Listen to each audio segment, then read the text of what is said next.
Hello, testing. Yeah. We were getting things right.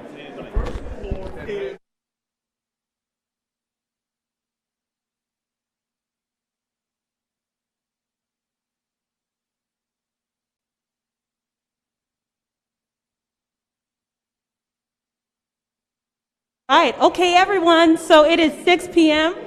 If you can please take a seat, we are going to get started.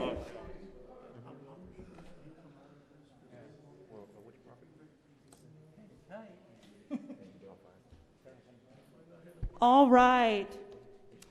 Hello, my name is Marcia Noel, Assistant to the City Manager, and your facilitator for tonight. We welcome all of our Riviera Beach residents, business owners, and other members of our community to our Fire Station 86 community meeting. We thank you for taking time out of your day to participate with us. Your input is highly valuable and appreciated for such a significant topic as this. I do want to take the time to give a special shout out to our District 5 Councilperson Douglas Lawson, who has joined us this evening. Thank you for making it out tonight. We also want to thank our brave men and women of our fire rescue department who've come out as well today to participate with us. And as you may know or may not be aware, Fire Station 86 has reached the end of its useful life. And as city leadership assesses the needs of redeveloping many of the outdated facilities that exist in our city, public safety facilities have also been assessed for the purpose of improving the health, safety, and welfare of fire rescue personnel and improving the service delivery of public safety services throughout the community. So far, we've successfully began the reconstruction process of Fire Station 88. That will be located at the intersection of Blue Heron Boulevard and North Congress Ave. And now we meet with the community on the discussion of placing a new Fire Station 86 on the site that will be presented to you this evening. As a rule of thumb and guiding principle for rules of engagement, we simply ask that you stay within the realm of the topics discussed this evening and that you please hold any questions that you have for the Q&A portion that will take place at the end of the presentations. There will be multiple ways in which you can participate to share your input and questions. If you are on Zoom, you can electronically raise your hand to be heard. If you are watching on Facebook or YouTube, you can leave a comment or question in the comment field. If you are watching on Channel TV 18, you can text your comment or question to 561-346-0199. If any questions are raised that can't be answered during this meeting, or if you have questions or comments after this meeting, please send any email that you have to City Manager's Office at rivierabeach.org. This inbox is being monitored by designated staff to assist in responding to the many questions that we've received so far. I will do my very best to monitor and get to as many questions as possible tonight, and I will repeat these instructions once we get to the Q&A portion for anyone that missed it. Please know that a FAQ or a frequently asked question sheet will be released soon on our website to respond to so many questions or the many questions that we've received so far. We highly encourage you to share that document and to share the recording of this meeting with your neighbors so that everyone can be informed. Lastly, if you want to stay in the know of what's going on in the city, please join our e-newsletter by texting the Blue Heron, all in one word, to 42828. Again, that is the Blue Heron, all together, to 42828 to get started. You will then begin receiving notification on a bi-weekly basis on events like this that are taking place in the city. In addition, if you have missed any of the 3 community meetings that we've held on this topic of Fire Station 86, please know that it will be discussed again at the upcoming quarterly Singer Island Town Hall, hosted by District 4 Councilperson Julia Votel on August 24th from 6 p.m. to 7:30 p.m. at the Ambassador Center located at 1229 East Blue Heron Boulevard. All right, without further ado, we will start with the presentations. You'll be hearing from City Manager Jonathan Evans, Fire Chief John Curd, and our Finance Director Randy Sherman, and finally Development Services Director Clarence Sermons. So with that being said, I will hand it off to the city manager to get us started. Thank you, Ms. Noel, and good evening, everyone. Thank you for being here to talk with us about Fire Station 86. I can tell you that we've heard from the community that there are some concerns with respect to Fire Station 86, but one of the things that we want to make sure is that this conversation is productive, respectful, and we work towards a solution. And why I say that is because it is imperative that we move forward with the reconstruction of Fire Station 86. Fire Station 86 on the north side of the island is at the end of its useful life. There is significant deficiencies associated with that station, and we are a moment away from having to vacate that station and have to operate out of a storefront because of the condition of the station. Most of the municipal fire stations in the city of Riviera Beach was built in the 1970s. A lot of them don't have some of the modern amenities, and you'll hear from fire personnel of some of the challenges being able to respond out of those facilities. So one of the things that we did as we looked to move forward with Fire Station 88, and we're excited that that $15 million facility will be coming out of the ground here in the next couple of months with a completion date probably towards the end of 2022, we want to look for an opportunity to address the concerns that we have in Fire Station 86. Fire Station 88, the new station that we're constructing, the staff right now is responding out of a facility on the Public Works campus that has a portable restroom and portable sleeping containers for our first responders. That's not the Riviera Beach that we know and love, and that's not the expectation that we have for our first responders that come to our aid at a moment's notice and have to go from being dead asleep to a structure fire in less than 5 to 6 minutes. We need to be able to deliver facilities in the 21st century. So when we looked at some of the challenges associated with bringing some of our facilities online, we looked at property acquisition. We looked at property acquisition on the island. We looked at parcels, and we anticipated that the cost for construction of a new station will be anywhere between $13 to $14 million, but property acquisition costs just for property on the island would be anywhere between $3 to $5 million just for the acquisition of the parcel, which makes this property, if we were to move in that direction, that much more challenging for us to move forward with the construction of Fire Station 86. So we looked and we had multiple discussions at the staff level, and we looked at properties that were currently under the control of the city. And we looked at the Ocean Walk and the Ocean Mall, where the city of Riviera Beach has a presence. And we looked at the north side of the property where the tennis courts are currently located, as well as the Tot Lot playground. And we thought that that particular location will provide for an optimal area for us to be able to respond to our community, as well as create for a public safety presence in that particular campus. Now, being conscientious, if we do impact the recreational amenities there, we actually wanted to make improvements to the recreational experience. So what we're proposing, if we move forward with that particular location, is that the recreational amenities, both the Tot Lot as well as the tennis courts, would be located on the south side of the parcel, to include the addition of 2 new recreational amenities, which are 2 pickleball courts, which we've heard from the residents, to accompany the 2 tennis courts. We will actually take the Tot Lot and put it adjacent to the pavilion area, which will be close to restrooms if we are to occupy that particular property. The other side of it is we are looking to put preemptive devices that would be at the intersection of any opportunity where there would be pedestrians that would cross in front of the fire department if they were to shoot out onto North Ocean. So there would be some mechanism that we would, whether it's a gate, whether it's a signalized or some type of a light fixture that informs folks that the vehicles will be leaving, we would make sure that we protect and preserve the pedestrians' ability to traverse the area. But it is, from our opinion, the optimal location from the standpoint it is property that the city currently owns, and that if we move forward with the construction of Fire Station 86 on that property, we can bring a facility out of the ground and open by the third quarter of 2023.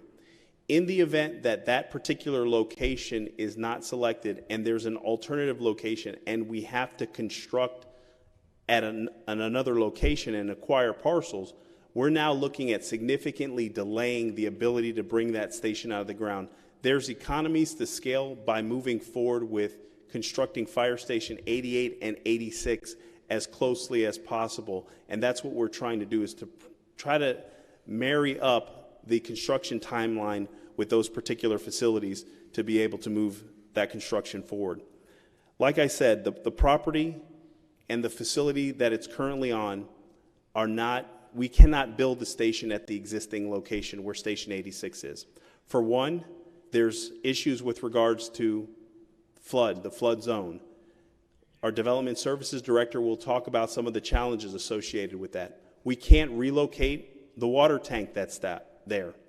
If we relocate that water tank, we have to put it somewhere else on the island because it significantly will diminish the pressures in the system, so we don't have the ability to relocate the water tank. People asked, well, what is the city conceivably thinking about doing with that parcel if the fire station or when the fire station vacates that property? And we wanted to look to have it as a nature park. We do not have another park amenity on the island separate and apart from the city's Ocean Reef, which is the county's park, and then we would look to make that particular location a passive park, which would have maybe some pavilions, picnic tables, a boardwalk, and just small amenities that would have, the types of birds or fish that persons could see. So there would not be, the city would not divest itself of its interest on that property, and it would be an amenity that would actually increase opportunities for the community to have another space to gather. So when we looked at this, we're looking at how can we provide optimal public safety response to the community. You'll hear later on from Chief Curd about relocating the station where we're proposing allows for us to respond in a more aggressive manner that allows for us to get to certain places that we haven't been able to get to. And as it works within the 911 system, which is a city and a county-wide system, it provides for a better opportunity for us. Also, you'll hear from the first responders themselves that live in these facilities and some of the challenges associated with these facilities. And you'll also hear from the finance department as it relates to how we're going to look to finance and move forward with the construction of these facilities. Some of the concerns that persons have emailed in is their property values. We are also commissioning a study from an independent third-party property appraiser to give us a study which in about 2 weeks they'll be able to provide us information with regards to will there be or is there an adverse impact to the location of a fire station adjacent to residential property. We also have reached out to the property appraiser's office to provide us information as well related to that. And as soon as we get that information, we certainly will share that with the community. But at the end of the day, we want to make sure that our first responders can get to our community in their time of need. One of the most challenging things that city managers or fire chiefs ever have to do is putting a station in a community or taking a station out of a community. We don't have much time to sit here and banter back and forth. We have to find solutions. And so we're hoping through the conversation, through the dialogue with the community, that we get solutions and we take this seriously.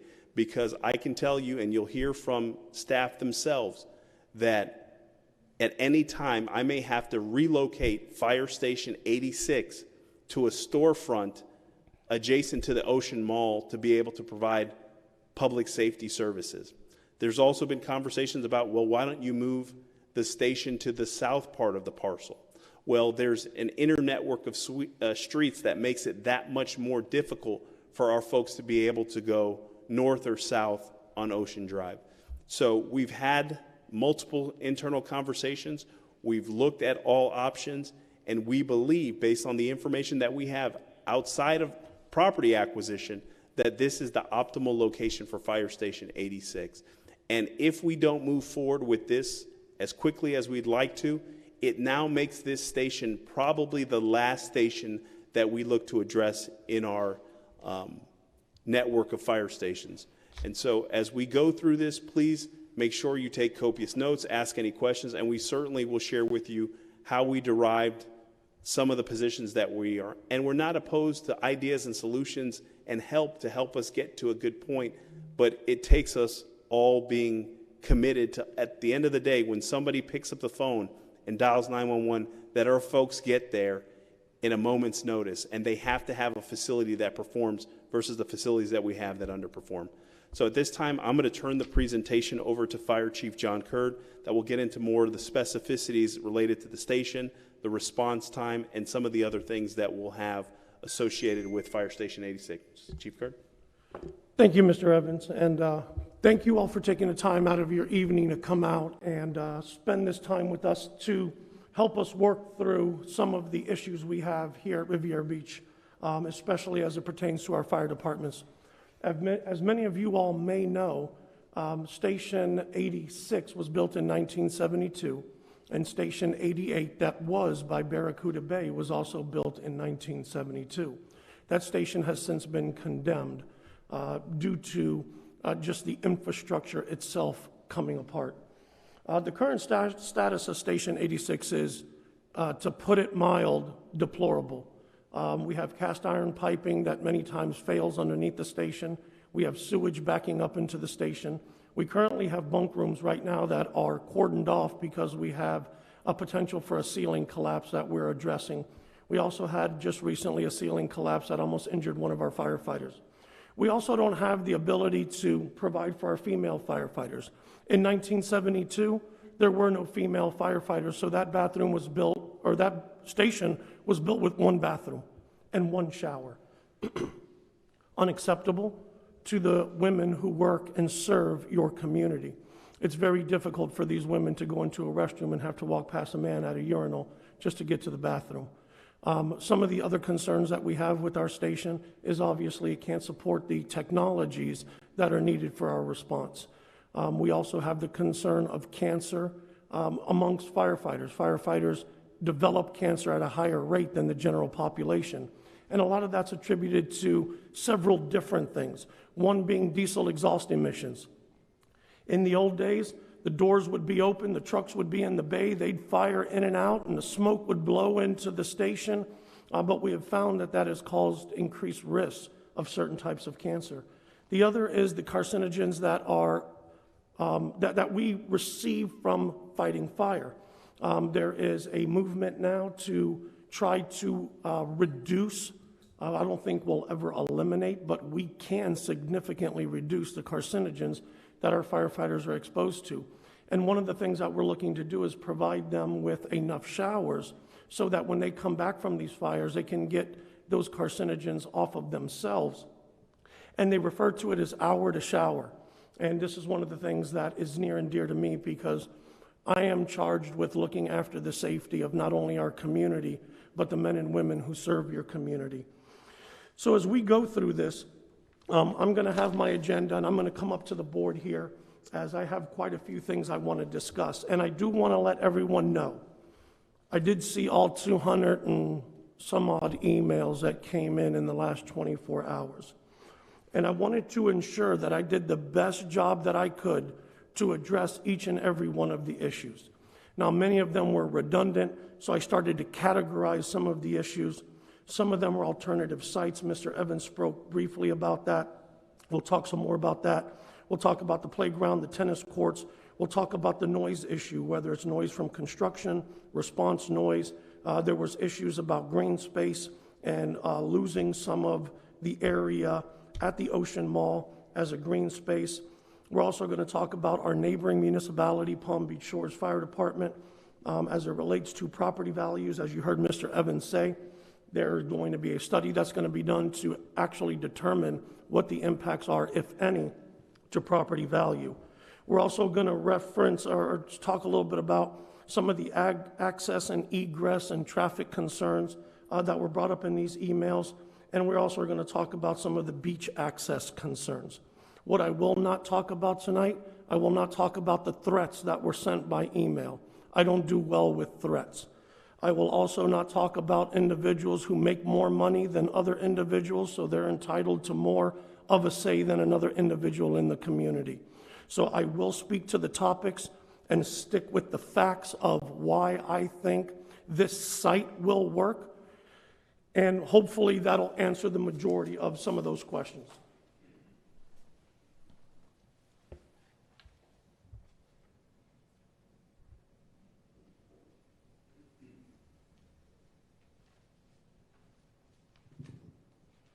I want to talk briefly about some of these different boards that you see up here. And one of the things that we've talked about is the need for a new fire station. We have some of our firefighters here today that are going to talk about some of the conditions at our existing fire stations.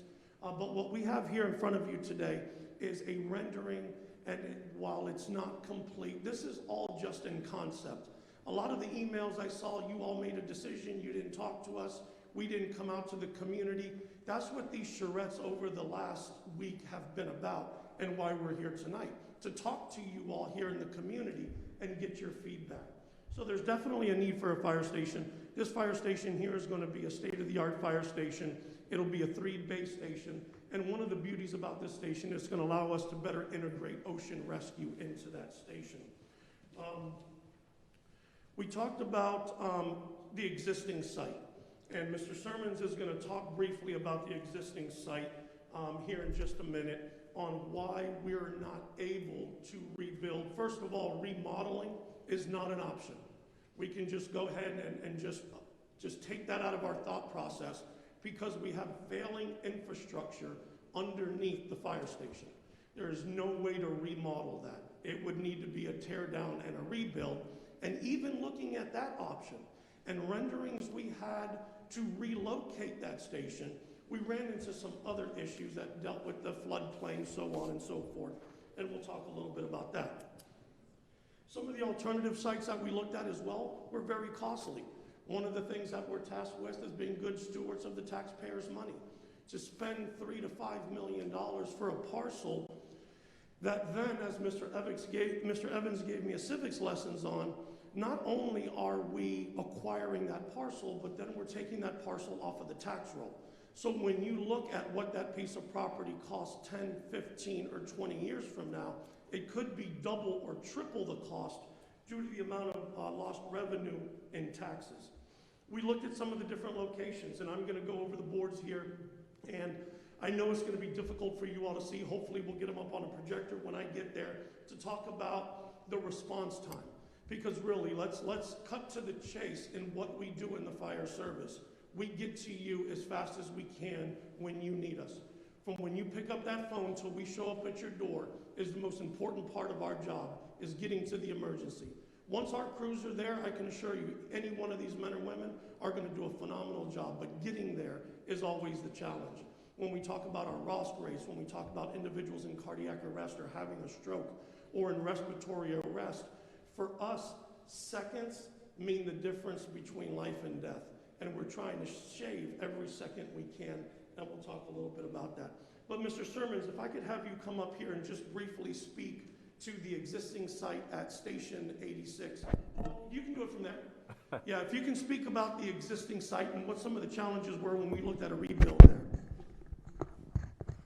All right, thank you, Chief Kurt.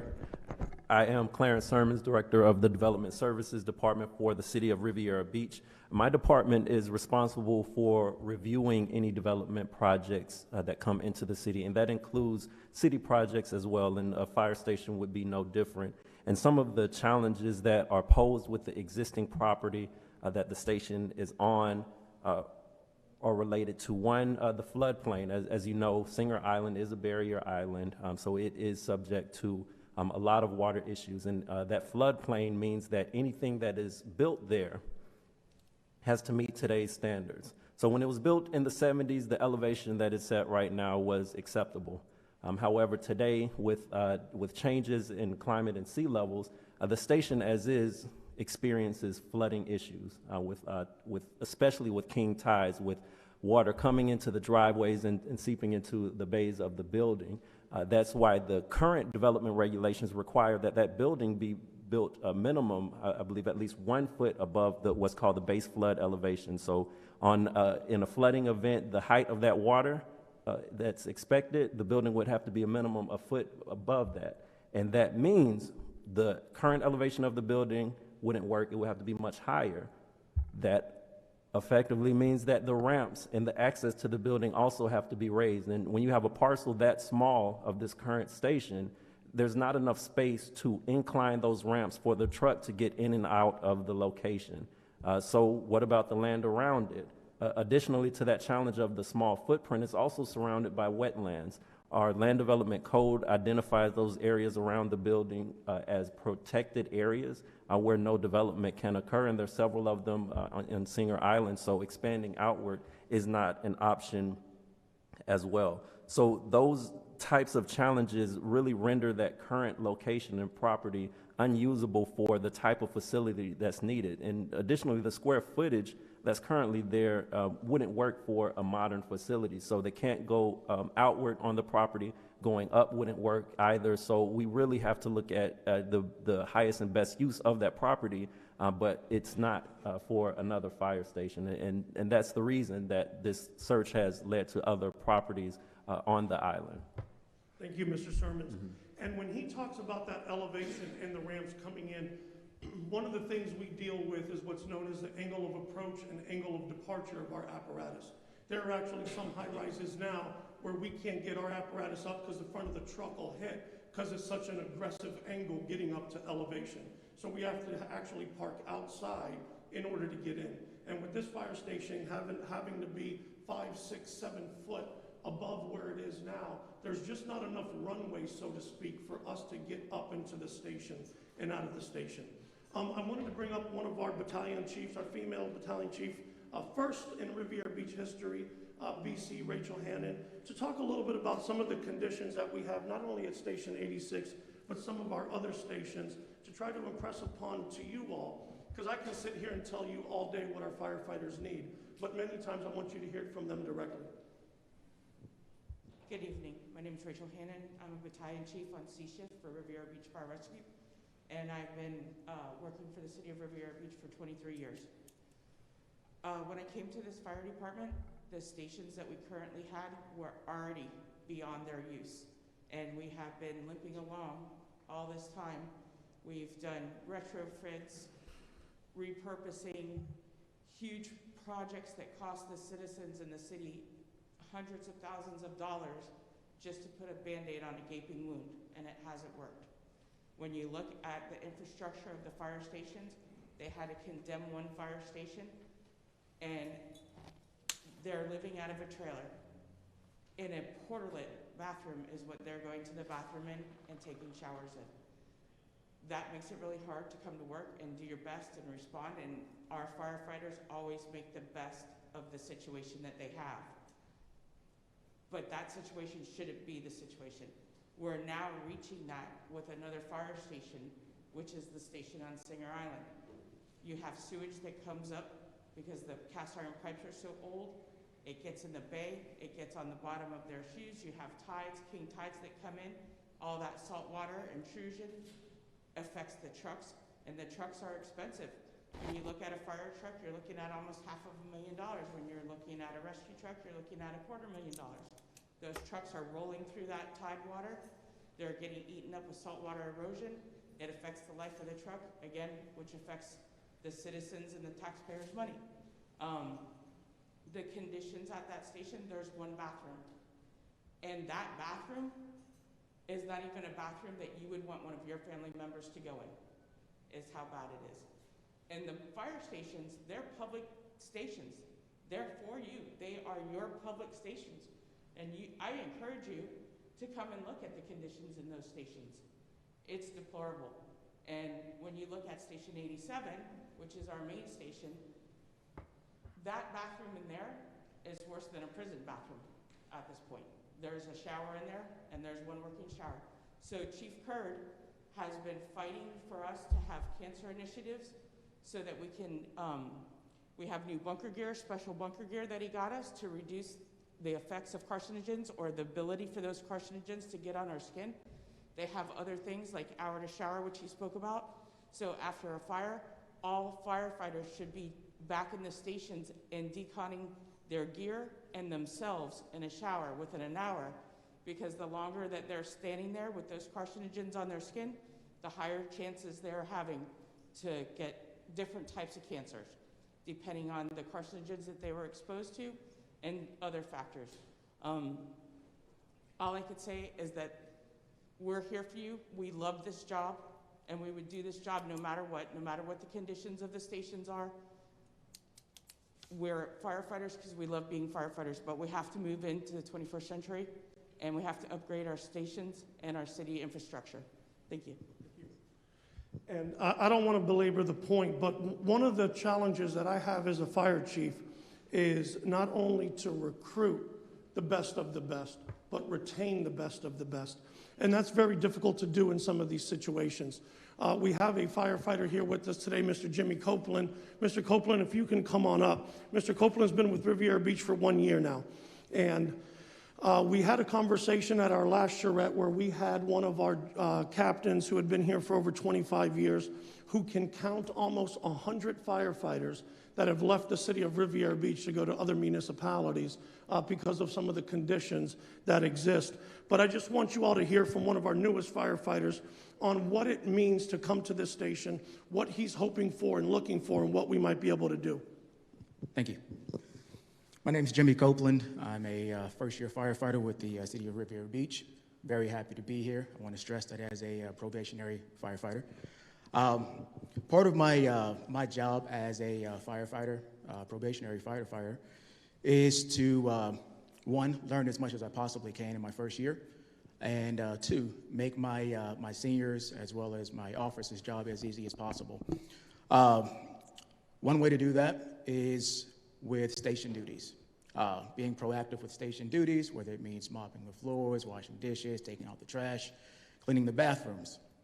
I learned very quickly that as much as I scrub the bathroom fixtures and try to get it clean, it just doesn't get clean.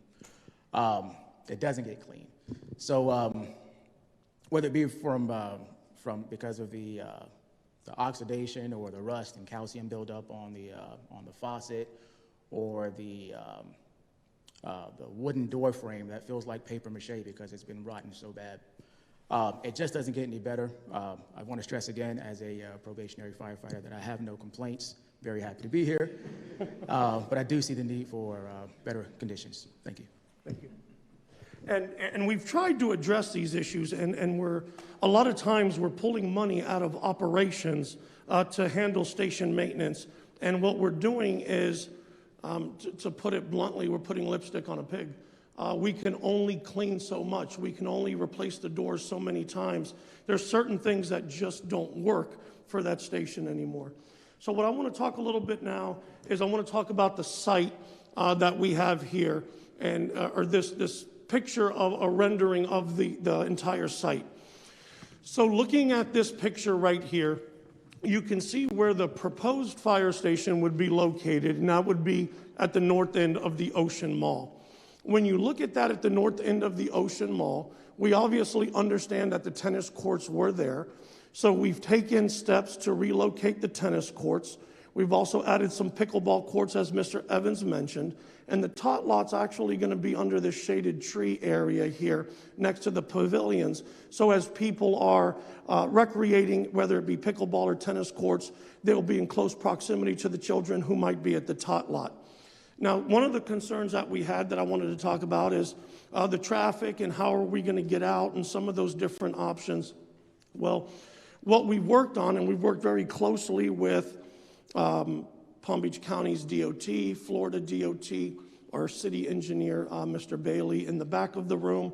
And we really try to look at all aspects of a response. And what we've determined is that right here on Ocean Drive and right in front of the 7-Eleven will be arm gates that come down, and we'll have the lights. And a lot of this is preemption lighting. And what happens is when the tones go off, certain things start to happen. As our crews are making their way to the apparatus, these lights are starting to flash yellow, giving people warning that the truck is getting ready to come out. As the bay doors open, the arms come down, it goes to red, which gives us a straight shot here to North Ocean. So we're going to be working on making sure there's no pedestrian traffic here.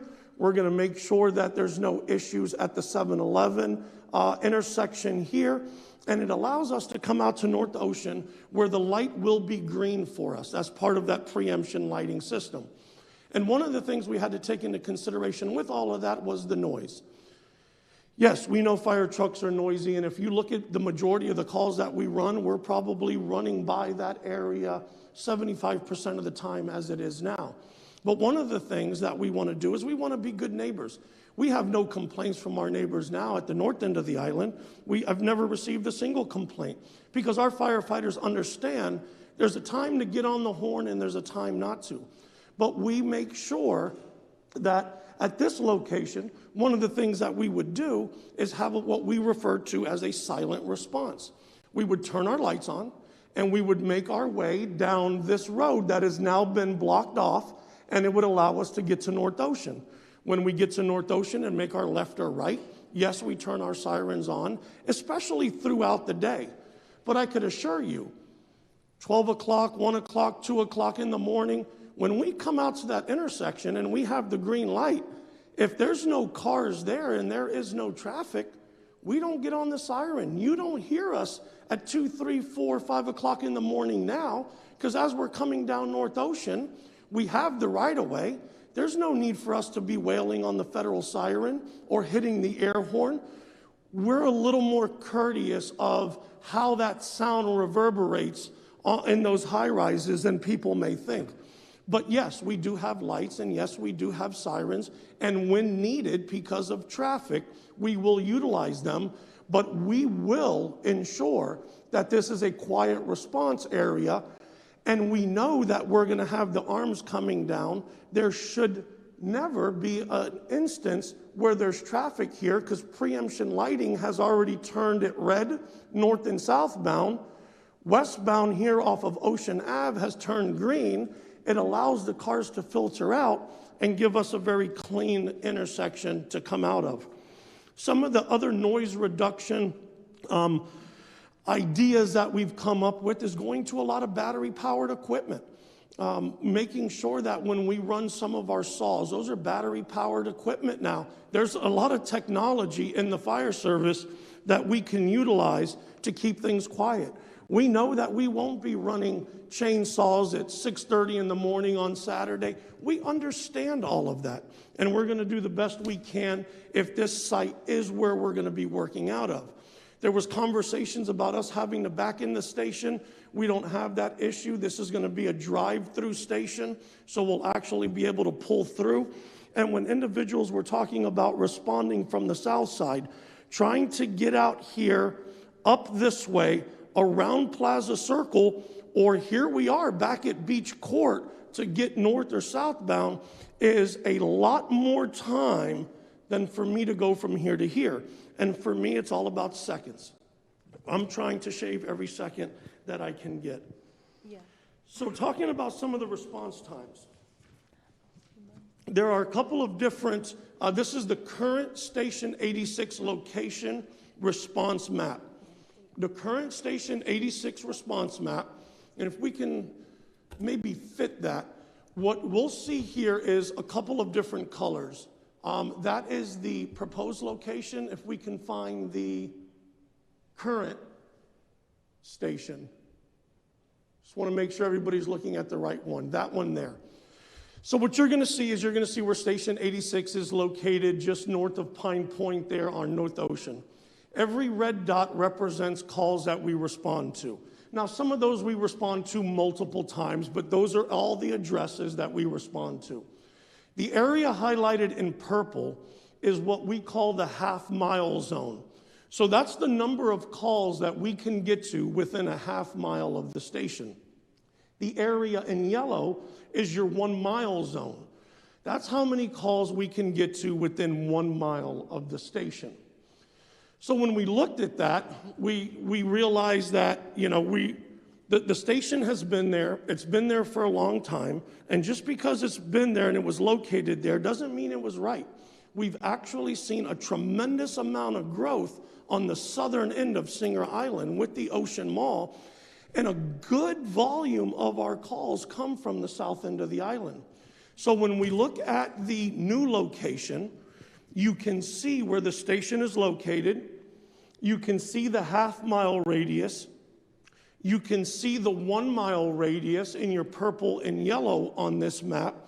And you can see the number of dots that are covered in the half-mile radius and the 1 mile radius, which leads us to the relocation 86 Riviera Beach call board. So what this is right here is this is our dispatch data. This isn't something that was made up. These are the calls that we run. This was a complete call set from 2019 and 2020.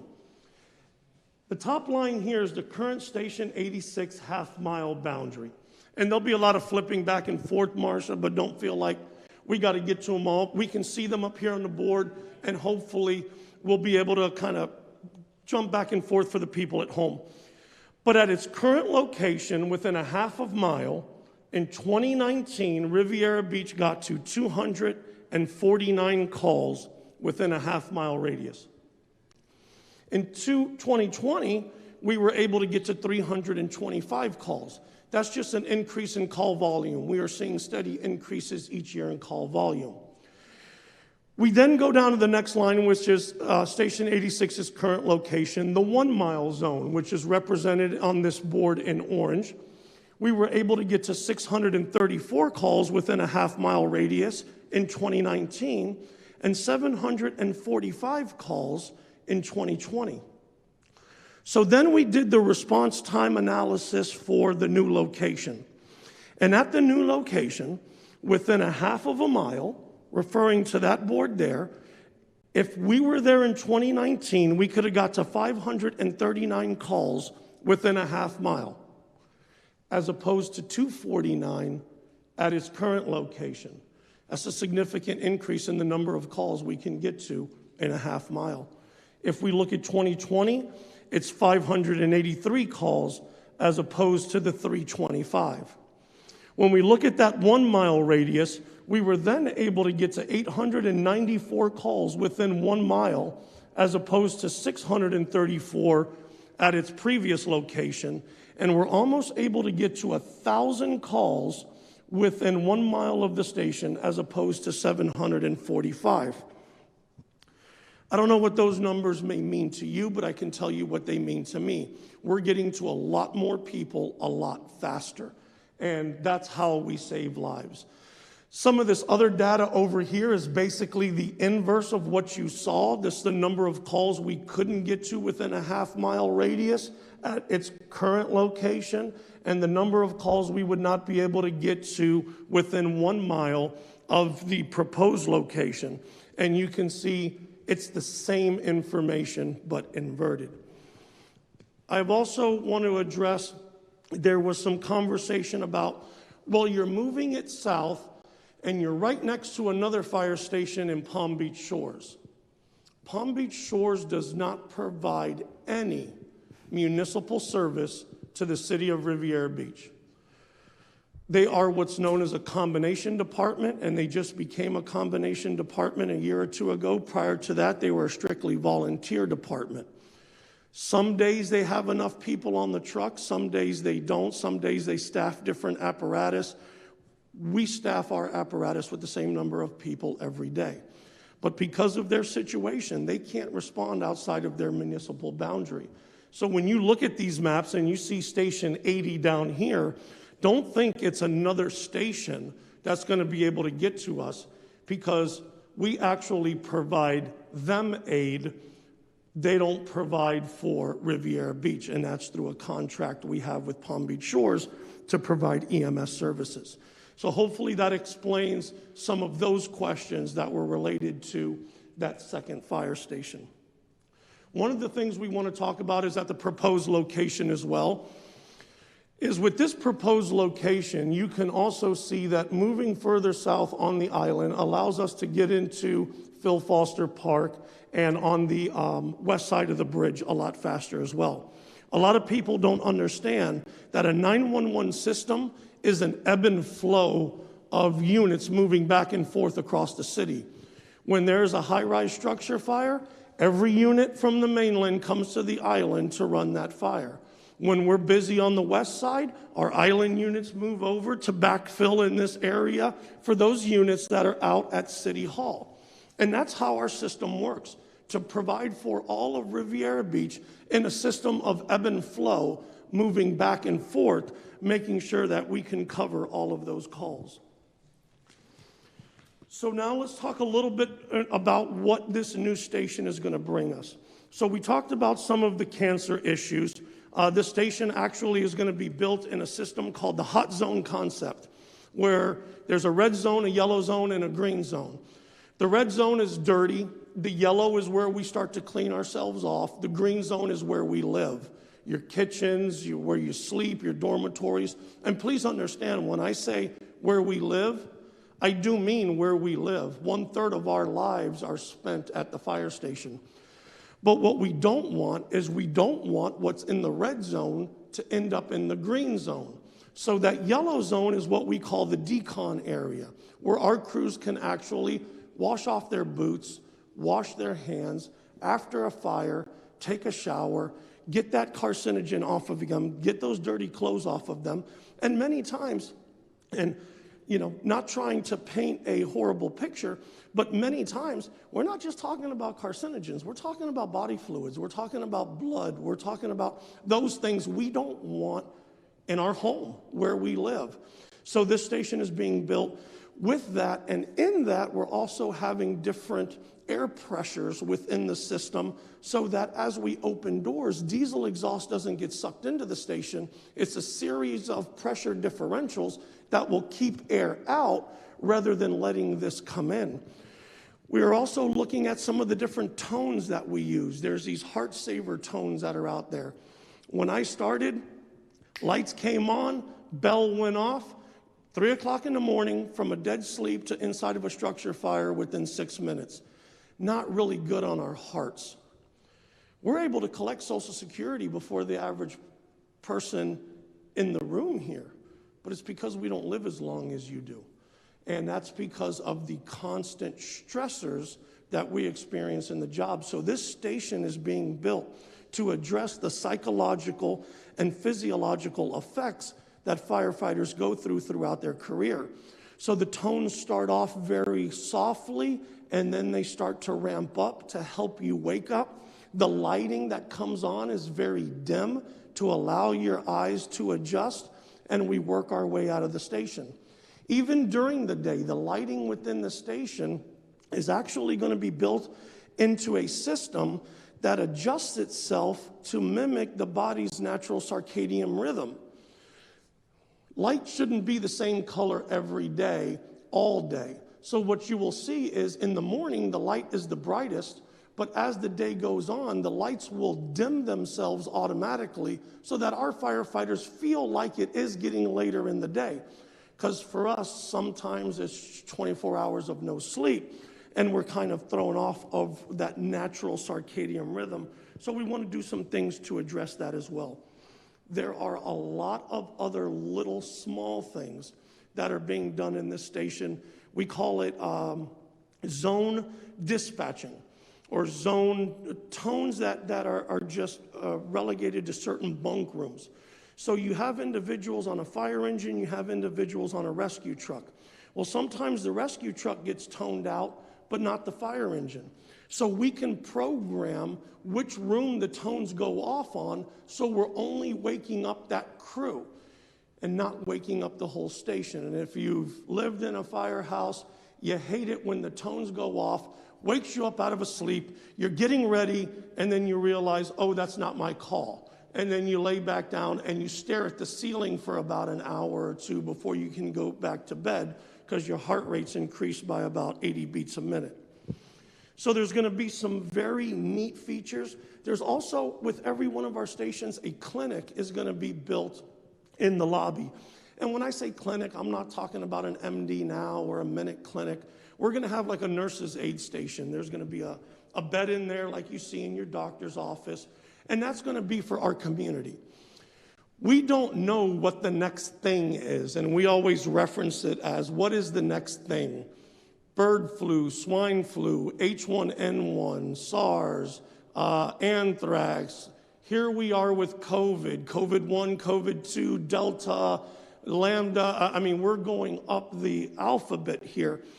But we are getting ready to become one of the first municipalities in Palm Beach County to start offering therapeutics, and that's the monoclonal therapy for COVID-19. If we had a clinic in our lobby, we can bring people in vaccinate them for whatever the next thing is, inoculate them for whatever the next thing is, provide treatment, have them come in, do cardiac EKGs if they need one, check their blood pressure, check their blood sugar. So that's going to allow us to be able to better support the community as well. So there are a lot of neat features. One of the other things that we're going to have is a community room slash training room, so that when HOAs or some of the different associations get together and want to have their meetings, we can show off Riviera Beach's best asset. That's the ocean.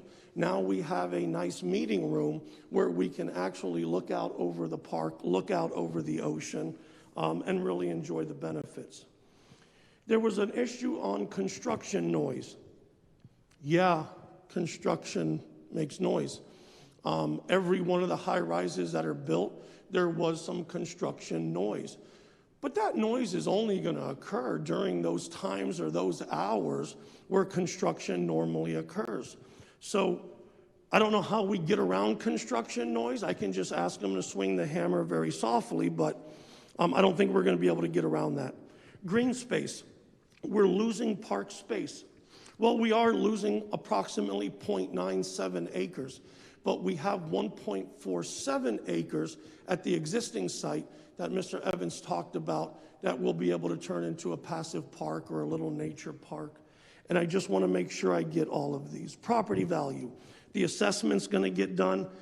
For me, it's a little bit different. I just recently bought a new home, and one of the first things that I do is I look for the fire station. Where's the fire station? Because if I dial 911, I want to know that it's not going to be a 15-minute response time. It's going to be under a 5-minute response time. So for me, property value increases for me when I know I have that service available to me at a moment's notice. Beach access concerns. This will not impede any of the existing beach accesses. This is being put off in that corner. You will still have the sidewalk that comes along the fire station to allow you to access the north side of the beach, the central part of the beach, and the south side of the beach. So there will be no restriction of beach access as it currently exists. Those were the categories that I broke all of those emails down into. Ms. Noel is going to give you all an email address, as she did earlier here at the end, where if you have any follow-up questions, we'd be happy to talk about those. But right now, what I want to do is turn it over to Mr. Sherman, who's going to talk a little bit about the funding aspects and the funding options that we have here for the fire stations.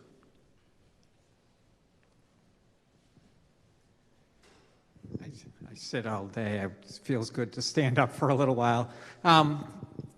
Thank you, Chief. As the Chief said, my name is Randy Sherman, and I am the City Finance Director. I have been here at the city for 9 years.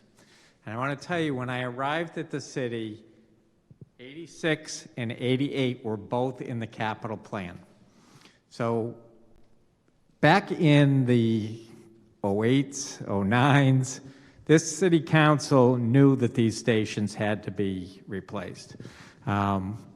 We clearly didn't get to the stations fast enough, which is why 88 got condemned and got taken down, and they're living in a trailer right now.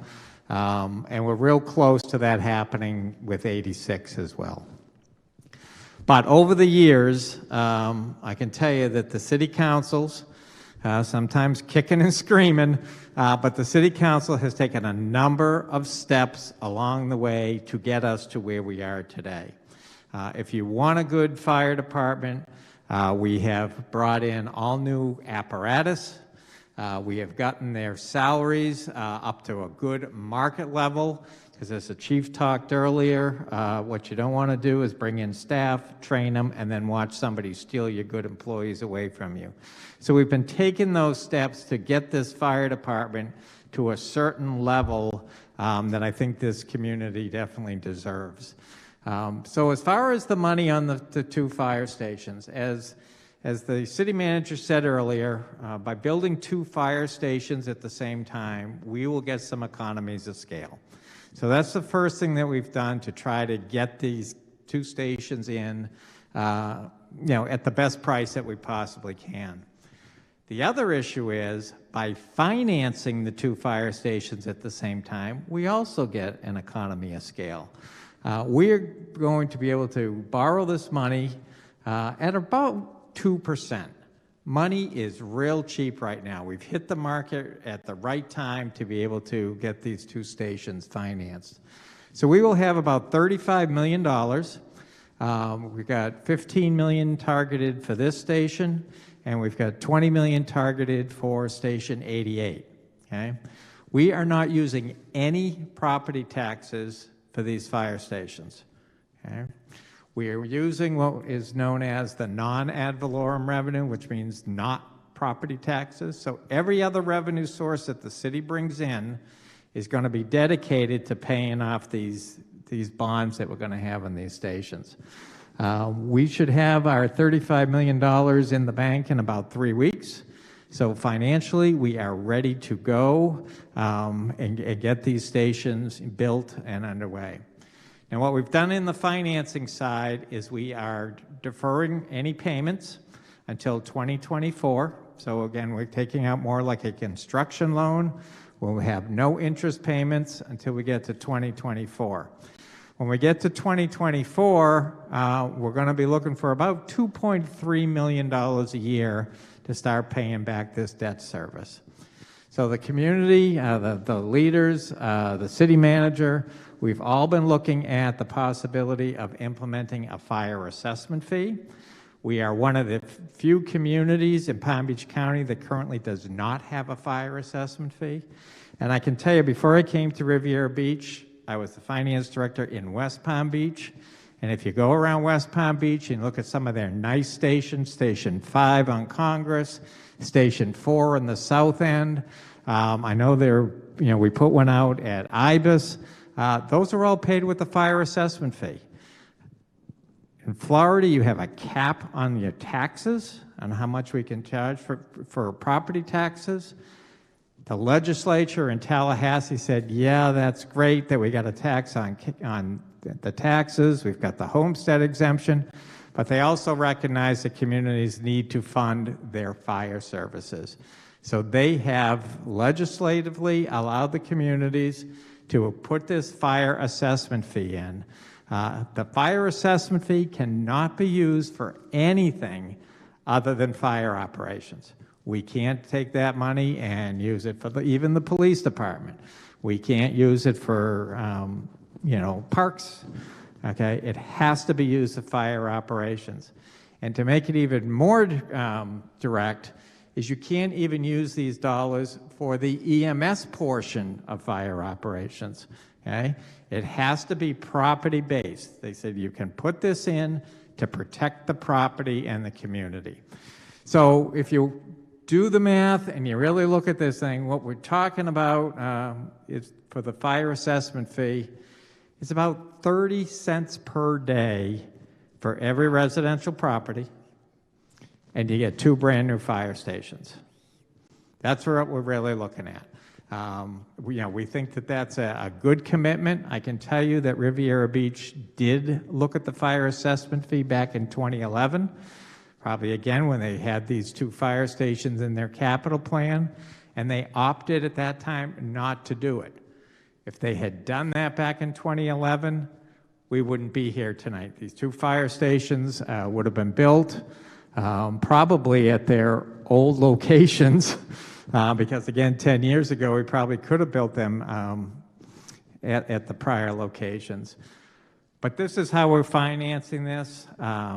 Again, we think we've got a good plan. I can tell you when I went to the rating agencies and went to Wall Street looking for $35 million, they like what is happening in this community. The city actually got an upgrade of its bond ratings, so we are now a AA rated community. So, AAA is obviously the top, AA plus, and then AA. So to be able to get an upgrade, I think, during COVID times, I think is outstanding for this community. I can tell you people know that things are happening here.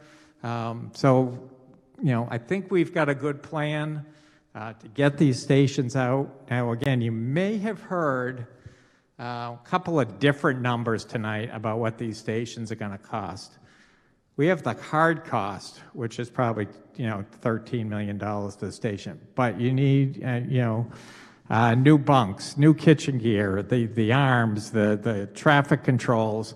All of that is going to be included in the station as well, including moving the park, moving the play area and the courts. So again, I think we have it all covered.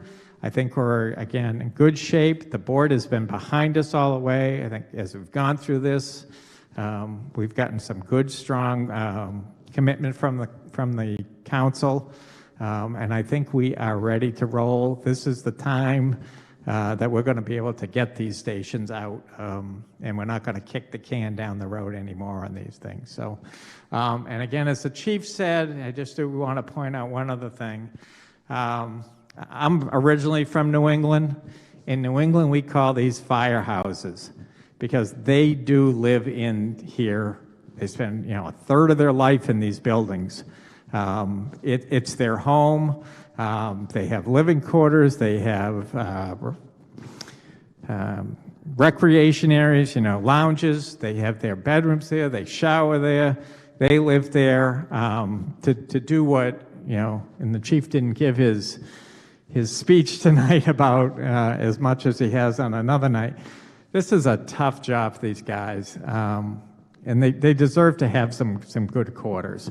And I think this is what the community really is looking for. The community really does deserve this type of facility. So I will turn it back over to you, Chief, or back to Marcia. You got some questions? Yep, all right. So we do have on the agenda for Mr. Evans to discuss new amenities at the Beach and Ocean Mall, utilization concepts for the existing station, Fire Station 86 site, and also to provide additional remarks.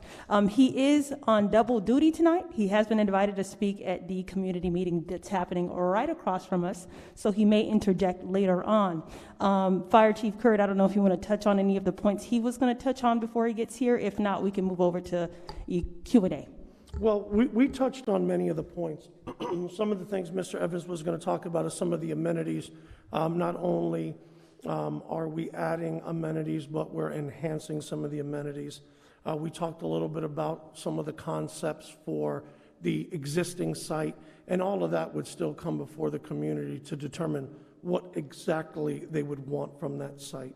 But those were kind of the gist of that closing. All right, so with that being said, we're going to transition over to the question and answer portion. You just heard a very informational presentation from staff on this topic. So this is how we're going to do this. I'll kind of lay out the expectations, and I will reiterate the ways in which individuals can participate that are here in person, joined us through Zoom, or social media on YouTube, Facebook, or even text messages. Yes, 5 different ways to engage with us this evening. So please bear with me. I'll do my very best to monitor anything that's being said online and to allow everyone to participate. So with that being said, we understand that this topic does draw mixed emotions, and we understand that there's a lot of passion out there as well. So before we begin, I think it's important to make it clear that we ask that anyone who asks a question, that you can please do so in civility and respect. We want to make this a comfortable atmosphere for everybody that's participating with us this evening. If necessary, I will inject myself to make sure that we maintain a positive atmosphere. So what we're going to do is, if anyone that has joined us in person in this room, we will take the first 2 questions from this room. The next 2 questions we'll take from Zoom, and then after that we'll take 2 questions from social media or text. If you are on Zoom, I'll make sure to allow you to unmute yourself so that when you raise your hand and your hand is acknowledged, you can share your question audibly. If you have joined on Facebook or YouTube, simply leave your question in the comment field. If you are watching on channel TV 18, you can text your comment or question, primarily questions. Right now, we're going to hold off on comments, so let me clear that up. We're just going to focus on questions given the time constraint. But you can text your question to 561-346-0199. That should be on the TV screen. You should see 561-346-0199. Okay, so I'll go ahead and we'll get started with the questions. So anyone in the room that have questions, we do have a podium up front here. If you can come up to the mic and share a question. If not, I will be going with any questions that we have online.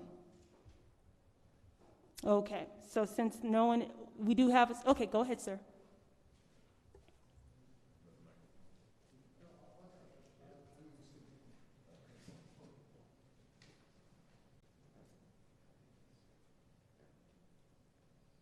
I thought our attorney would be here, but from Gunster Yokel, but I guess he's not. I live right next door. I've been a resident of Palm Beach County my name is Marty Friedman, by the way, and I live at 2700 Northeast 100, right next door to Ritz-Carlton. See these buildings right here? I remember when it was a Days Inn. Why do I remember it? Because I owned the IHOP that was at the Days Inn like 30 years ago, before I could afford to live in this building, which generates a great deal of revenue. Please speak into the mic. We have individuals listening. Which generates a great deal of revenue. It's tough to follow everyone here because I just found out about this 24 hours ago. And I guarantee you've been working on this project for a long time. And mind you, I'm all for the fire department. I love it. It's the hardest job, one of the hardest jobs in the world. And I'm proud to say that you guys are doing a great time. I just don't want to have the fire department within a few feet of my house. I started off, and I'm talking really for many of the people, hundreds of people that live in that place, that pay thousands. The average apartment pays between $30,000 and $50,000 a year for property taxes. And I don't want to be painted with a brush that this guy is some rich guy with a silver spoon in his mouth. I started off almost 60 years ago being a fry cook at McDonald's for $1.15. So I know what it is to sweat and to work hard. And I worked hard, and I got to be able to buy that place. And the reason why I bought it is that there was no blockage of view from my apartment, which I can see from right here. And there was a beautiful park and a beach right in front of me. Now, I think we definitely need a fire department, a new one. It's been kicked, the can has been kicked down the street too long here. And I don't know if there's many commissioners here, but that's who kicked the can down the road. Not the last administration or the administration beforehand. And the United States of America is in the same thing. One political party has been kicking the can down the road, and then the other one, and that's why we're passing a law to start doing some of the infrastructure. Now, these things should have been done a long time ago. They should have been done yesterday. But now I'm not in a position right now. How long did it take to prepare all this work? A long time, I bet. Approximately 2.5, maybe 3 weeks. Everything you prepared, you hired the people to do traffic analysis and noise analysis and to do all these graphs in 2.5 weeks? There was no traffic analysis. There were discussions on the traffic flow and pattern, and there were no noise analysis discussed. All the people in my building, several hundred people, just found out about this 24 hours ago, 5:45. Obviously, the proper notice wasn't given, or maybe it wasn't necessary, I don't know. All I know is I had my attorney look at the charter, and this is supposed to be a recreational park for for tourism, and it's supposed to be, not much more than that. I don't have the exact verbiage in front of me. And I don't know if you have to redo the charter in order to get this building passed. All I'm asking is that we need more time to prepare our defense to this situation. But can you imagine living in these buildings? Living in these buildings. And I don't want to paint a brush, well, this spoiled meism. This is a worthwhile thing. I'm not saying anything against it. You guys work hard. You're definitely underpaid. It's a dangerous position. It shortens your life. But look how close it is. I could actually throw a stone to it. And you're talking about hundreds of people, and you're talking about millions of dollars. If you can knock down these buildings, I know there's a piece of land that you could buy for $20 million right around the corner. That's a lot of money. It's a lot of money to me. And then have to put a $30 million building on top of it or whatever. But you got hundreds of millions of dollars tied up in these condominiums. The average condominium is $3 million. Now, once again, that sounds like meism. Oh, see this well-to-do kid, I can't say that I'm rich. But I'm just saying, just put yourself in my position. And it's tough to argue this point when I know that we need a fire department. I just don't want it there. And our attorney was supposed to be here, but he's not. So he's going to have to be here at obviously you're going to have to give notices to go any further. And this, I don't know if you have a certain timeline, but it's certainly not going to be the timeline that this is all going to be done in the next few months. Because you need proper notice to go to all the landowners around, not a flyer to go out or an email to go out. There's got to be proper notice. And it's going to take time. And we're not going to be rushed for it, because you're talking about millions of dollars, not only this condominium, but other condominiums, which generates a great deal of real estate taxes for all the people here. So I just don't want to paint the brush of this guy, meism. Look, you guys are doing a great job. It's a tough job. It's one of the toughest jobs out there. That and being a policeman, my hat goes out to you. I just don't need it to be right outside that I worked my entire life to have all these fire trucks. And the traffic is bad enough sometimes, especially listening to bullets is bad enough. Thank you very much. I appreciate it. And our attorneys will be in contact with your attorneys to go over the charter and to go over notice to all the landowners in this building, as well as the other buildings within so many. Okay, thank you, sir. Thank you for your time. Thank you. In the interest of time, I understand this meeting was scheduled till 7:30. We are willing to extend that to an additional 30 minutes, so we're willing to make this meeting end at 8 o'clock. If we do have questions that have been asked that we certainly do want to take the time to answer. We understand this is a multi-million-dollar project, and that it does generate a lot of interest in the community.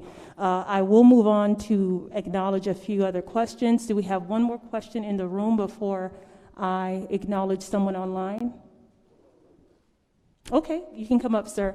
We will be using the timer just to make sure we can stay on time. No, this podium right up here will be Walter, our AV technician, is going to set a timer here, I think for 2 minutes at the least. Quick one. Okay.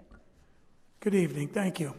I just have a small question, not so much about the firehouse, about the passive park that's going to be put on the existing site.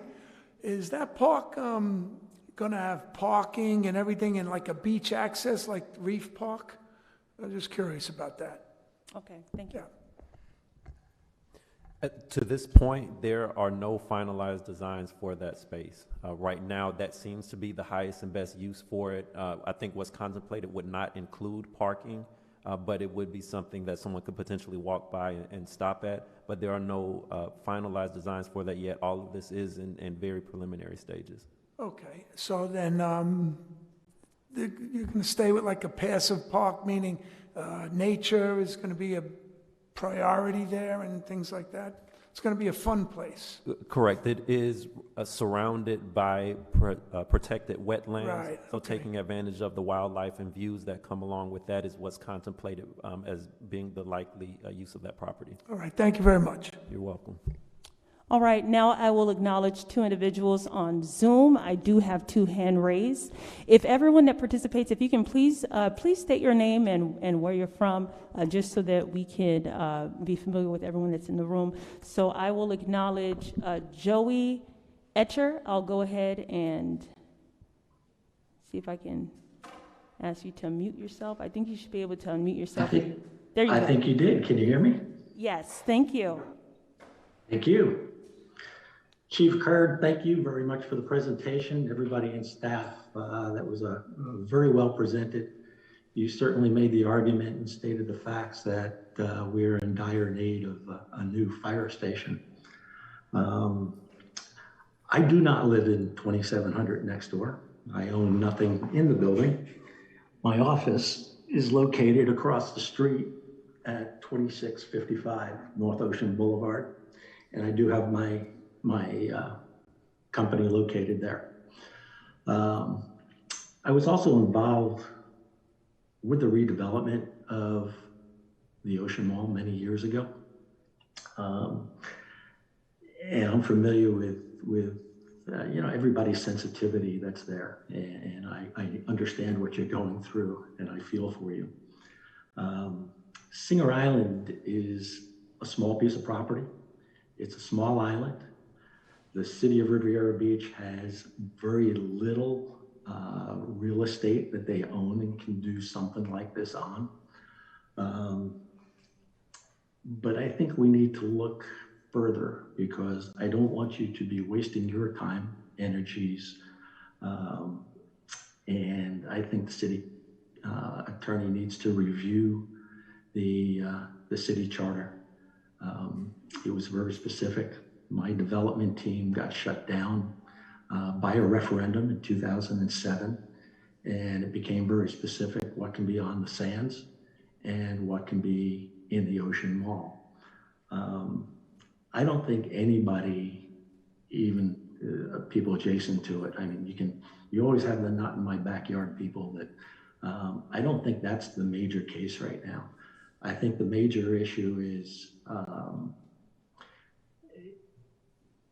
when people bought there, they had the expectation that that was a public beach. It was only to remain a public beach.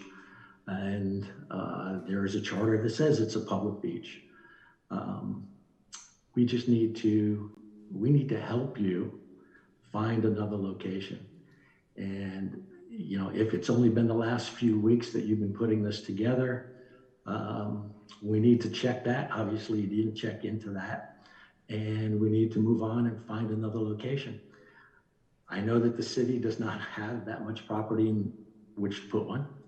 The only other property that they own is a parking lot that's behind some of the retail that's along Blue Heron Boulevard. But I'd like to see the city keep that for future development, something larger than just having a fire station there. I would suggest, and I'm asking to put my question out there, have we talked to the county to allow us to take part of the park that they have on Singer Island and put a fire station there?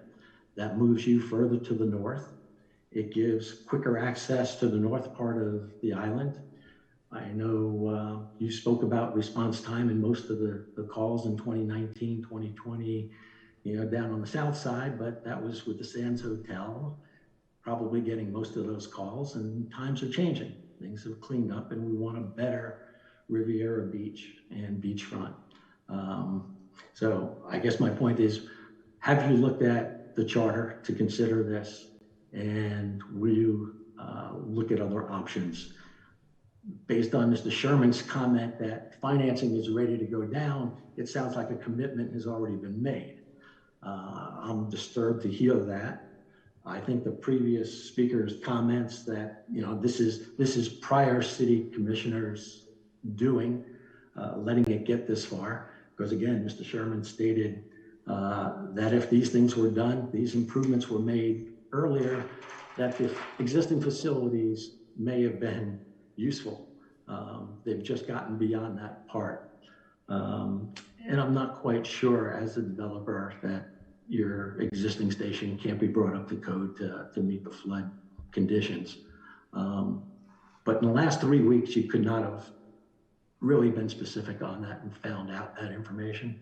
And I just ask you to look further into both the charter and redoing the existing facility, or speaking with the county on taking part of the land in the parking lot that they've got.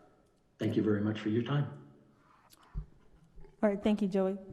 Ms. Kurt? Noel, if I may add, and I want to make sure that it's clearly understood, when I referenced the last 2.5, 3 weeks, I was talking about this presentation.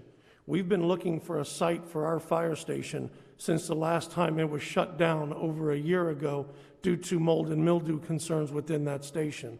So we've been looking to acquire properties and been looking at options and been looking at cost analysis on what a new station would cost. But those posters just finished last week on Friday. We picked them up for this week, and this presentation has been in the works for the last 3 weeks. All right, thank you. We do have another person that has a question on Zoom. Mayor, if you can unmute yourself.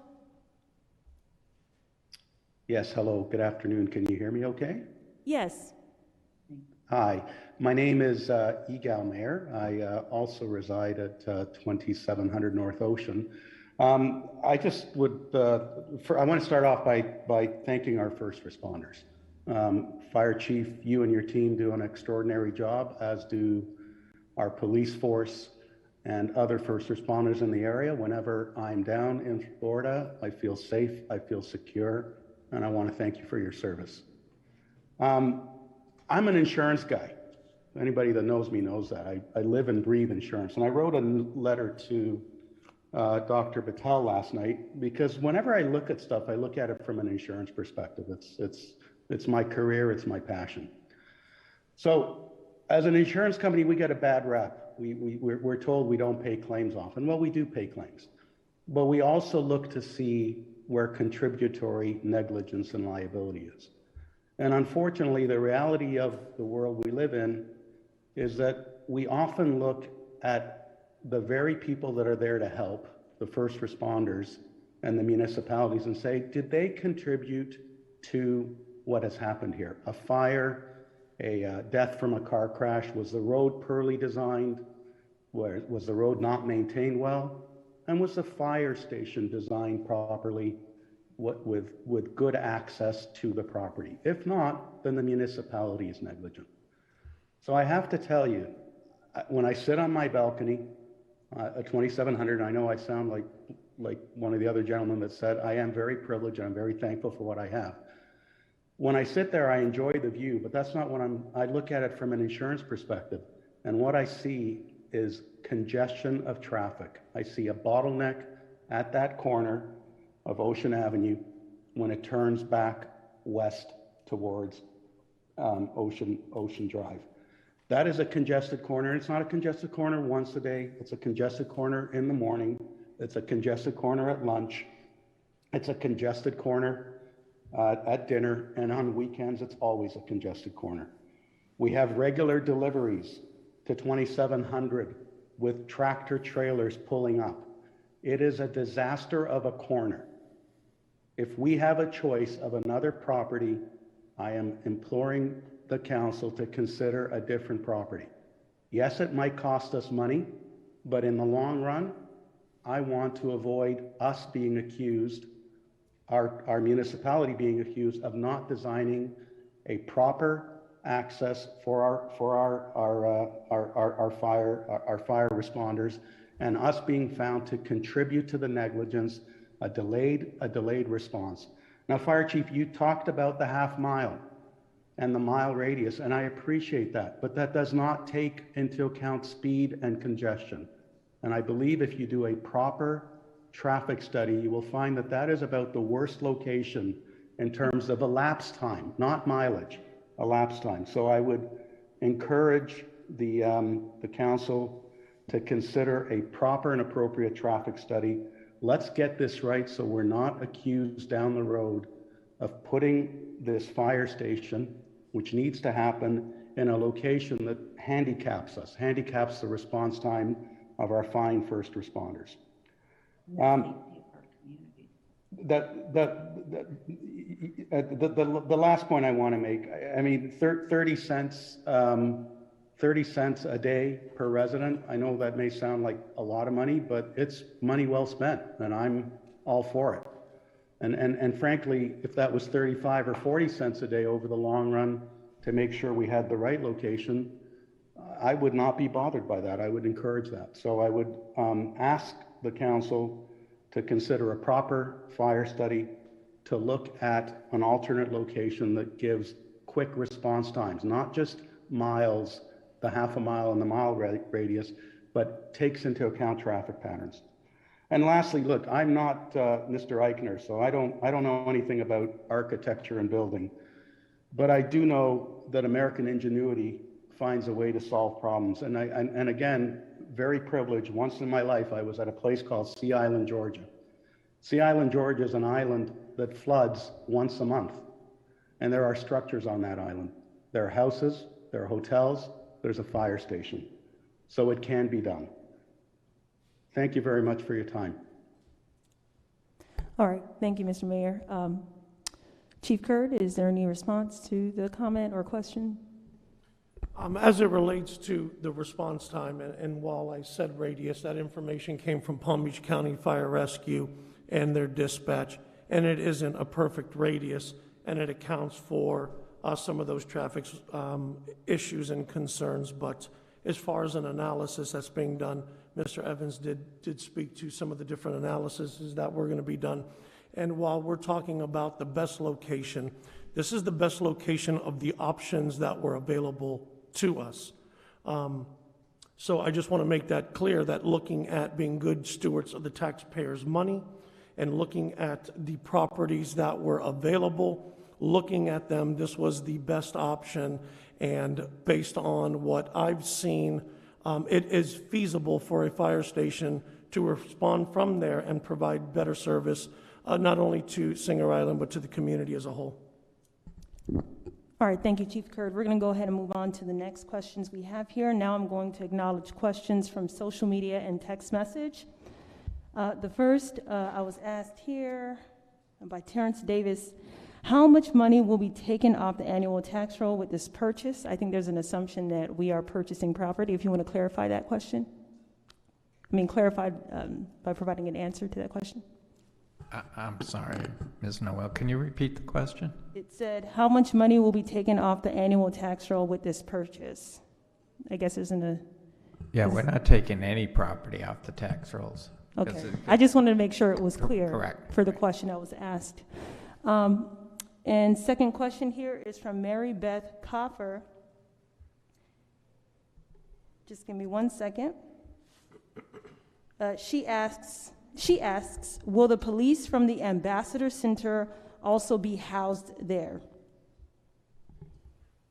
So my understanding in looking at the logistics behind it, there is a option to no longer rent the Ambassador Center where they're currently located. They would actually look to occupy where our lifeguard building is, as Ocean Rescue would then fold into the fire station. So there will be the ambassadors located right there on the beachfront at what is the current lifeguard station, is my understanding. Thank you. All right, now for any questions from anyone in the room, we'll take 2 questions. I wanted to just thank the chief and everybody who made this presentation. I know it took a lot of effort.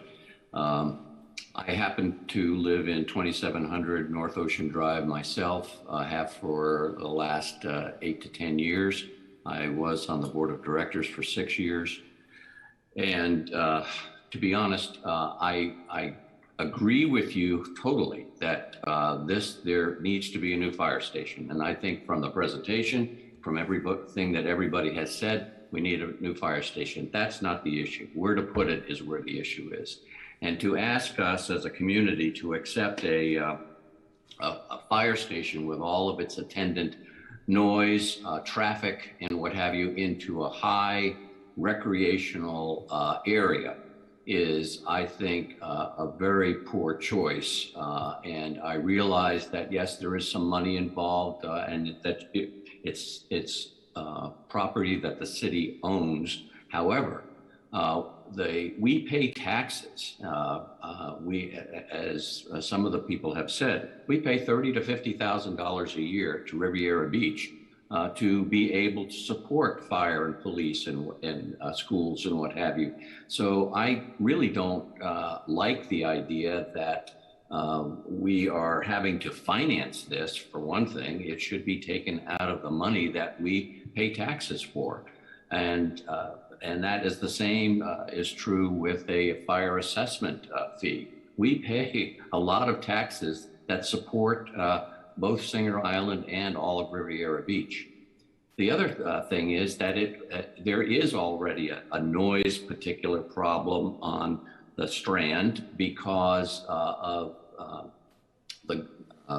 some of the restaurants have bands, and the people in the 2700 building are right now complaining about some of those issues. And that is going to just be multiplied. Plus, you said that when the beach access will not be impaired, but every time there is an emergency and the trucks have to egress from the building and come back into the building, the sirens will go off and the gates go down. And so people will be, pedestrians will be affected by this as well as parking. And so I really believe, as Joey Eichter said, you should work with us, work with the communities here. There are many intelligent, professional people in real estate and development, like Joey and some other people, to be able to help you find a piece of property. And I think you should purchase it. We paid enough taxes that you should be able to purchase a property. And I would agree with that, even if it does cost $3 to $5 million. That's nothing compared to what you're asking us to endure by putting this fire station in this particular situation. So my question is, why have you decided to borrow money instead of using existing money from the tax revenues? And why have you not looked at, and are there other pieces of property that you have looked at in this surrounding area, and what are they, and why do you feel that they are not appropriate in that immediate area? Thank you. All right, thank you. Now I'll hand it off to Mr. Sherman on the finance question, and maybe even Kurt on the property. Yes. Yeah, the annual taxes that the city assesses and collects, and along with the other, again, non-ad valorem revenues that we bring in every year, the city actually operates on a year-to-year basis. What we bring in, what we're allowed to assess, only covers the current year's operations. It's not banked. We don't put away reserves for capital items. What we bring in, we spend. If we have some money left over, it gets put into the next year and gets spent. So there is the need to go out and borrow. We do borrow occasionally for other items such as again, the fire trucks. We went out and borrowed for those because, again, as was mentioned, those fire trucks cost $500,000 or $1 million. So we don't necessarily have the money to do pay cash for those things. As I mentioned, if community had done the fire assessment fee 10 years ago, then again they would have had that additional cash to be able to not necessarily have to go out and borrow. But I can tell you, a lot of communities that do the fire assessment fee, they then use that fire assessment fee as their pledge for debt. rather than other non-ad valorem revenue. So again, it's we budget year to year. It's intended to be a break-even proposition. We're not allowed to really again build up balances that we could then pay cash for projects such as this.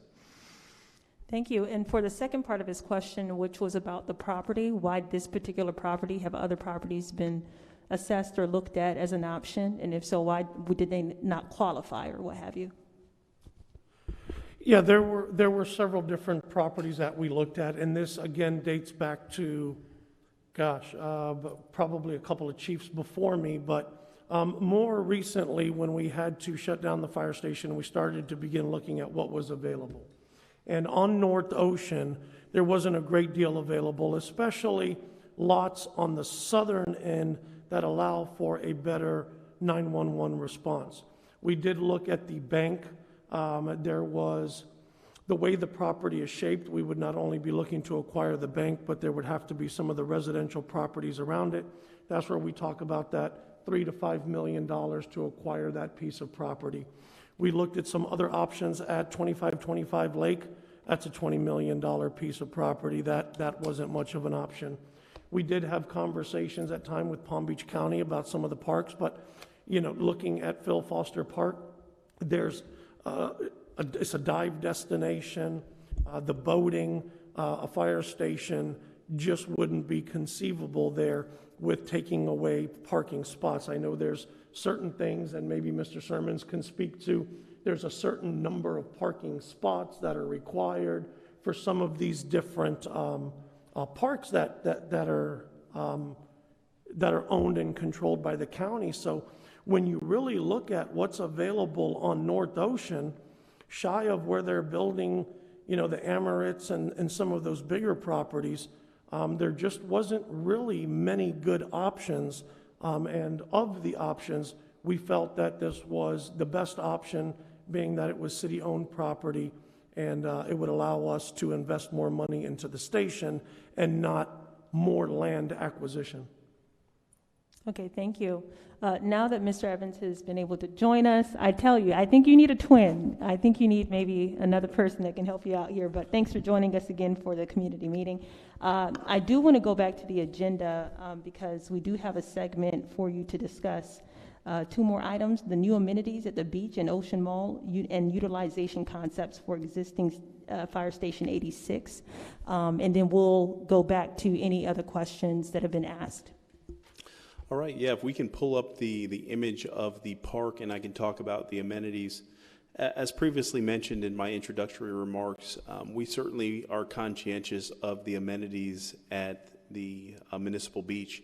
And so we wanted to improve the recreational experience. So what we did is, as a result of this particular project, we looked on the south side of the parcel and we added back the 2 tennis courts and the relocation of the tot lot, which will be right in between the 2 park pavilions, are there, really close to the restroom for parents that do take their children there.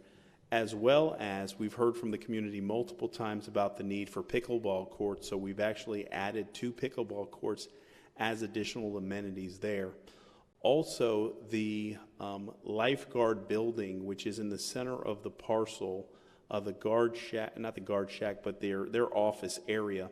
That area will be improved and renovated, and actually our ambassadors that provide service to residents that reside within our CRA will see some improvements to that particular building as it relates to the aesthetic appearance, as well as the functionality of that building, as ambassadors will actually be there. And so you will have a significantly better public safety response and activity from a city standpoint in that park area that you currently do not have.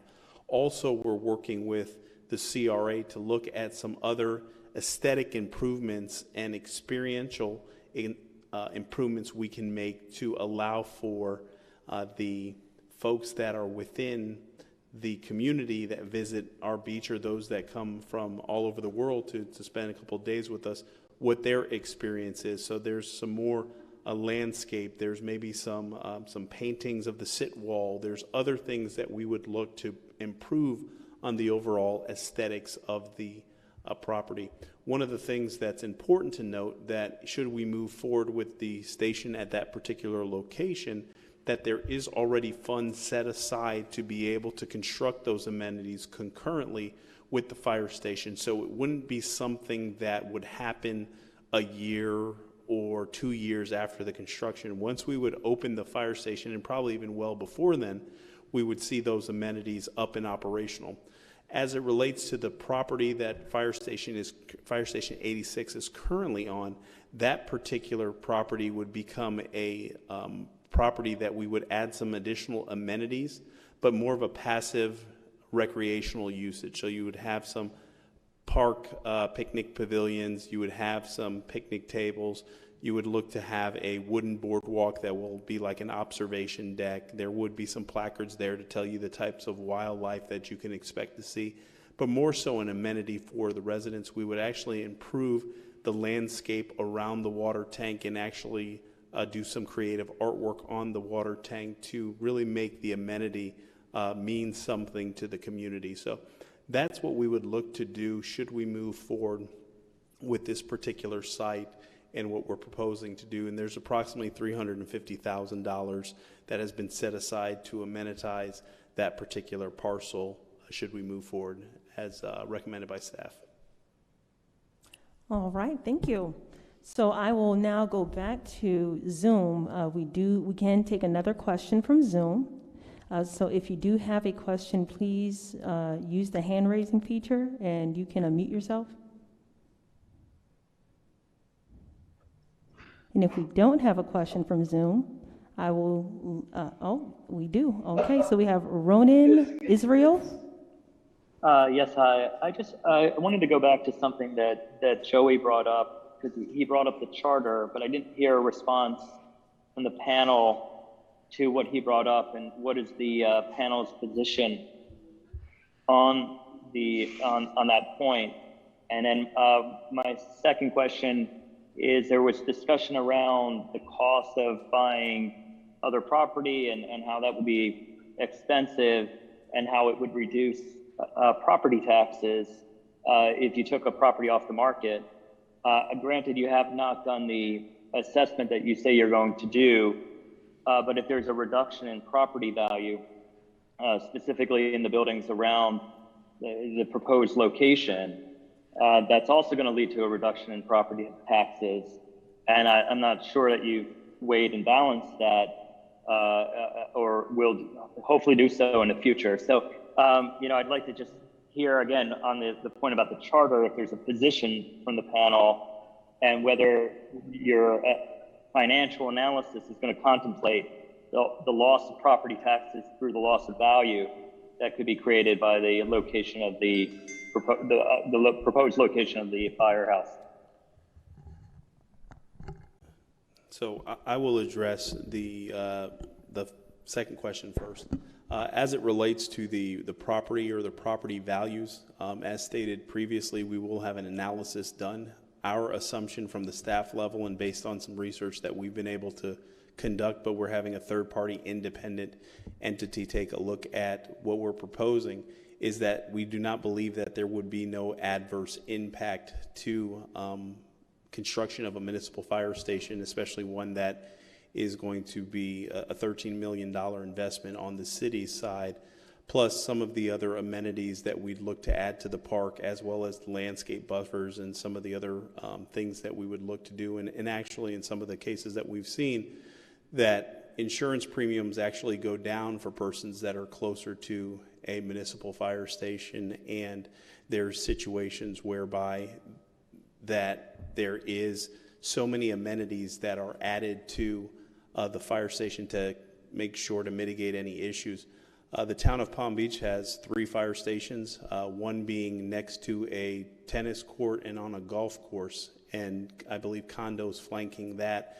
Manalapan has a fire station on the ocean, and from conversations we've had, we've heard no adverse impact, but in order to provide the due diligence necessary for persons, we are going to do that, and once we get that research done, we will provide that, as well as we have a call in to the property appraiser's office here in Palm Beach County to provide us that information.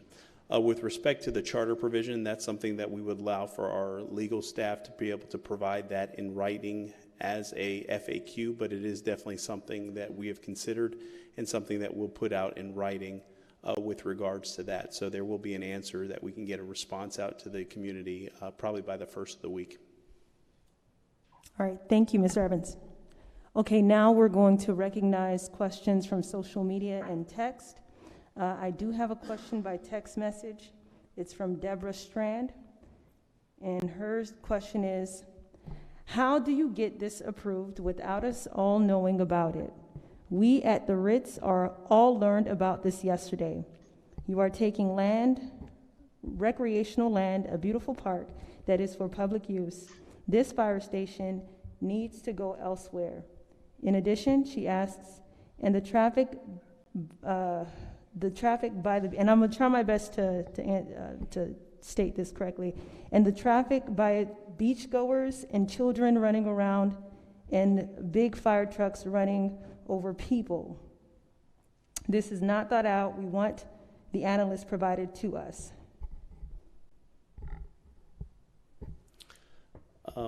With respect to the meetings, we've had, this is our third meeting, and certainly we are all in favor of doing multiple meetings, as many meetings as necessary, and there was some intentionality behind it. That's why we allowed for a digital platform, because we knew some persons would not be able to be here in the physical sense. And so this is not something that is a done deal. This is not something that's completely cooked. We have shared our comments and perspectives with the elected officials, and we believe, based on our fire response and based on the needs that our community has, that this is the optimal location. If someone is willing to assist us in acquiring parcels, donating parcels, finding parcels on the island, we certainly would be willing to entertain that, but it's not something that we have put $3 to $5 million into the project to be able to acquire parcels, because the reality is, when a city goes to buy land and you as a private citizen goes to buy land, it's profoundly different. We have to get appraisals on the property. We would have to look at what the appraisals come back with, and invariably we'll see a situation where we would pay, if a property comes back at $2.5 million, that the property owner won't sell the property to us for $2.5 million. They would want $4 to $5 million, because they know as a municipality that we are in need of this particular property, and it's going to increase the cost exponentially to the construction of the station. And so we are in a challenging predicament, because as staff has stated earlier, these stations have been neglected for a long time. They should have been reconstructed 10 years ago, 15 years ago. However, we weren't the ones that created the problems. We're going to be the ones that solve it. But we have to look at it from all different angles, because at the end of the day, if we take a property acquisition to the board for $5 million, the board's going to have to answer the question, if they paid over the appraised value to the property, why did they pay over appraised value for the property? So there's a lot of intertwining and moving parts associated with this. And then it takes properties off the tax roll. This property, this parcel's already off the tax roll. It's under the municipality's control, and it allows for us to move a lot quicker than some other sites, because we would have to do a phase 1, phase 2 environmental, and hopefully there's no issues in regards to that. So it delays the project, and the cost for the station goes up more.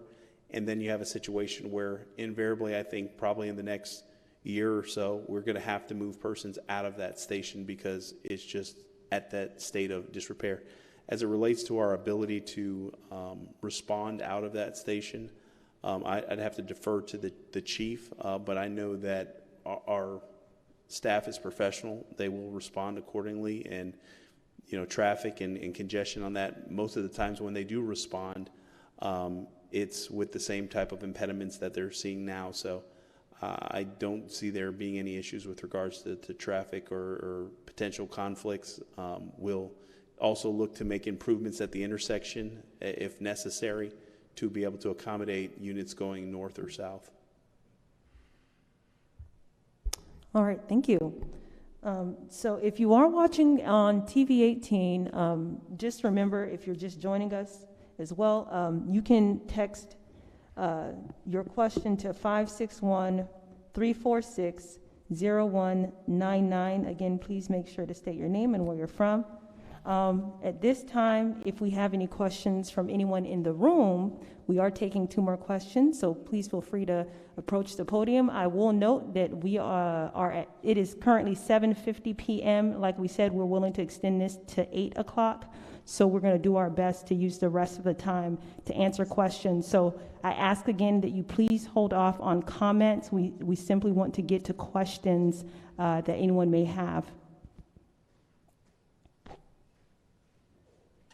Okay, there's no questions in the room, so now I will look to Zoom. We do have 2 hands raised. I will acknowledge Mayor. Oh, yes, hi. I'd asked the previous question about traffic, and I wanted to know if there was no response to that. Has a pedestrian and vehicular traffic study been done, and will that be shared with us? Because I do have grave concerns about the congestion at that particular corner. Okay, thank you. Go, Mr. I'm sorry. Director Sermons, you wanted to? Yes, I would like to clarify a little bit on the process of land development. The current public meetings we're having right now are very preliminary. Before the project can proceed, council would have to approve those funds moving forward to fully design the project. And after fully designing it, those applications would be submitted to development services. Development services would evaluate all of those more detailed aspects of this project: sound studies, traffic studies, issues with pedestrian access, and those things would be evaluated in more detail at a later step. But at this phase, I think administration and council really wants to get a pulse on the community and how they would receive this type of project before it moves forward with that level of investment. But if it does move forward, there would be additional public hearings. It would have to go before the Planning and Zoning Board. It would have to go to the City Council as a full site plan package that would have a lot of those additional details worked out, and with those additional opportunities for public comment. All right, Mr. Evans? And yes, certainly as part of the overall development package, we would conduct a traffic study to ensure that, if there's some improvements that we have to make to ensure pedestrian safety, we certainly will do that. We are not exempt from going through any process through the Development Services Department, and we would ensure that we comply with what is required as it relates to traffic study, noise studies, or whatever it is with respect to the siting of the facility at that particular location. And just for clarity as well, we did post notices in regards to this meeting well over a week or so ago, and encouraging folks to definitely reach out to my office and sign up for our newsletter. You receive instant information, or our Code Red alert system. At the end of the day, we want to hear what people have to say. We may not agree on every component or every element, but it is at a point where we have to address some of the challenges associated with providing fire services in our community. If we have dilapidated, inadequate, inoperable stations, that means I have a hard time getting firefighters. And nobody wants to hear when they pick up the phone and dial 911, sorry, we just don't have enough people here to be able to respond. It is a very competitive industry. It is a very challenging job. I don't know if the chief had mentioned the mental strain and stress and anguish that firefighters go on. Their suicide rate is probably one of the highest when it comes to public safety. So anything that we can do as an agency to mitigate that and reduce that and provide them facilities that function in the 21st century allows for us to attract, retain, and recruit dynamic folks that at your need, that they're prepared and equipped to be able to respond. And that's what we're trying to do here, is to get a facility out of the ground that can be something that the community at large can be proud of. Thank you, Mr. Evans. We do have two hands raised on Zoom, and it is 7:54, so I do again want to be conscientious of time. With that being said, we'll make those the last two questions, and then afterwards we will close out with final remarks, and I will also reiterate how you can stay in contact with us after this meeting, because we understand there may be other questions out there. With that being said, I will acknowledge the next person, who is District 4 Councilperson Julia Botel. Thank you so much, Marcia, and I want to thank Mr. Evans, Chief Curd, Mr. Sherman, Mr. Sermons, Mr. Sherman, and all the staff who are there. And also thank you to those of you who have joined us this evening, whether virtually or in person. I myself, although I would be there, please believe me, I would be there, but I am confined to quarters as a result of a breakthrough COVID case. So I'm not going out of this apartment for at least 10 to 14 days, but I am involved. And personally, today and last night, I responded to about 140 emails. So I know the issues, I know the concerns that you have. I want to be sure that you know that we're not trying to be covert about this. I sent out Facebook messages with the various meetings that we're having. I sent out next door messages. So we are trying to get input from as many people as we possibly can. And we are still considering all of our options. As Mr. Evans said, we may not agree on everything, but we want to hear from you and we want to really take your concerns and questions into consideration. The 140 emails that I captured, I've saved those, and I hope you will allow me to continue to correspond with you about various issues that impact Singer Island. We have a regular newsletter that goes out written by a lovely lady. I don't see her name on here, Leah Innocenti. She lives up in the residences at the Marriott, and she does a quarterly newsletter, and I'd love to be able to send that to you also, that you are kept up to date on the happenings on Singer Island. So thank you again for all of your communication. Thank you to the staff and administration who are here tonight, and I won't take any more of your time, but I'm happy that I was able to join you. Thanks. All right, thank you, Dr. Botel. And let me see if we have another hand. I think we had a hand up. I think Mr. Eichner was. Okay, Joey Etchner. Thank you for the time again. I believe the last time I spoke, Mr. Evans, you had already left the room. I just wanted to compliment you and your entire staff on the presentation that they made, the diligence that they put into it. You know, our firefighters, our first responders, I don't think there's anybody on this call or listening in or in that room that don't believe they deserve the very best of everything we can give them. Just two concerns. One thing that I did not speak of before, you know, you talked about values and tax values and whichever else.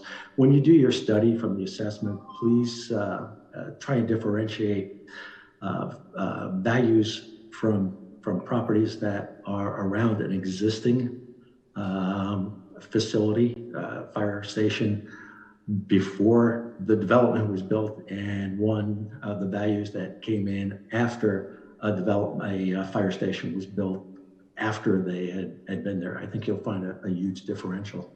Other than that, please check the charter. We don't want to waste anybody's time, money, or anything else when we're going against what the people spoke for back in 2007 regarding our sand and keeping that a public recreation facility. Thank you for your time. Have a great evening, everybody. All right, thank you, Joey. So that is our last comment or question. Does anyone on the panel want to respond to his comments? Yes, certainly. I anticipate that we're going to send this recording to the appraiser and let the appraiser hear some of the questions and comments and concerns. Because one of the things I don't want to do is I don't want a situation whereby I'm communicating with them as to how they need to complete their study. I want their study to be impartial, unbiased, and based on their professional expertise. So I'll let them look at the video, and then they will, you know, hear some of the questions and concerns, and hopefully in the analysis it will speak to some of the concerns that persons have with regards to property evaluations and the like, and then we'll share that with the community as soon as we do get it. All right, thank you. So we're going to go ahead and close out the meeting, but just before we do, again, I want to share a few announcements with you.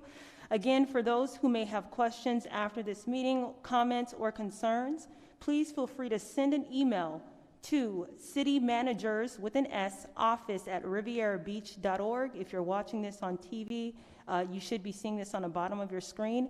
This is going to be the main way by which we're able to better compile all of the questions that have been sent to us. I can only imagine how many emails Mr. Evans, Chief Kurt, Dr. Votel have all been receiving, so it's going to help us to centralize all of that information. So please send your questions to citymanagersoffice@rivierabeach.org. We'll do our very best to respond to your questions as quickly as we can. In addition, we will be putting together a facts sheet. Again, that's a frequently asked questions sheet so that we can answer all of the questions that have been asked to us that are common across many of the comments that we've been receiving. That way you can share that information and look over it as well. We'll have that available on our website, and we will be sharing that through email. And again, I highly encourage that everyone who has not already joined our electronic newsletter to please do so. We do share information on social media and our website, but we can send updates on everything that's going on in the city to your email address. Again, you can text the word The Blue Heron to 42828. Again, The Blue Heron to 42828. It literally takes 1 second. You're texting your email to join that list. We had the opportunity to share about this meeting at least 2 times through 2 cycles of the newsletter. The newsletter goes out bi-weekly, and it currently has over 1,700 emails associated to it. So please join our newsletter. And with that being said, I will hand it off to the manager or maybe Chief Kurd for any final comments. I'll let Chief Kurd go first. Thank you, Mr. Evans. How kind of you. I would like to thank each and every one of you for coming out here today and expressing your concerns. As it's been said over and over again, this is not something that's a done deal. There's, bids haven't gone out and final decisions haven't been made. That's the point of what we're doing. That's why these are community meetings. And I would urge you that if you didn't get the message about the meetings, make sure you sign up for the city social media. Make sure you sign up for some of the different alerting mechanisms that we have. I know on Singer Island, Ms. Botel uses Nextdoor quite a bit to communicate with individuals on Singer Island, and Marcia Noel has Code Red that sends out a lot of important information. But we want to thank you all for your input, and we look to continue to work with you on finding a resolution for our men and women. Thank you. Again, to echo some of the remarks that were stated earlier, and I apologize, I had another meeting across the hall that I was attending as well. But certainly this is an important endeavor for the city of Riviera Beach, and we want to make sure that the community is involved and has an input in what we do as a government entity. There's no sleight of hand, there's no ulterior motives. At the end of the day, we want to make sure that our first responders and our community get the service that they deserve. And so we are conscientious of some of the things that were articulated in this meeting, as well as the emails that were shared. And ultimately, we're going to do our due diligence to provide all the information to answer every question. You conceivably may not like the answers, and you may not like how the message was delivered, but one of the things we'll do is we'll make sure you get accurate information to be able to be an informed resident or visitor or investor in this community, because we value everyone's input. And at the end of the day, we just want to be able to deliver a fire station that meets the needs of everyone in this community, and we want the community to be proud of the type of facility that we bring out of the ground. For far too long, we've sat by and we've let things wait and deteriorate and get to a condition that is just embarrassing, quite frankly, to be able to share with the community the state of our fire stations and how we've let not just our firefighters down, but our community down in a lot of these cases. And so we're looking to address that. We're looking to do that swiftly, and we just ask for your perspectives, your insight. There's no silver bullet. We're willing to hear any ideas or solutions that persons may have. And at the end of the day, we want to provide all the information to the policymakers so they can make an informed decision based on what they think is in the best interest of the community. So thank you for tuning in tonight. Thank you for participating in the discussion. And we will have this conversation with whomever, however, wherever, whenever, because we care about this community and we care about the services that we provide in this city. So with that being said, that concludes staff's presentation for this evening. Thank you. Good night.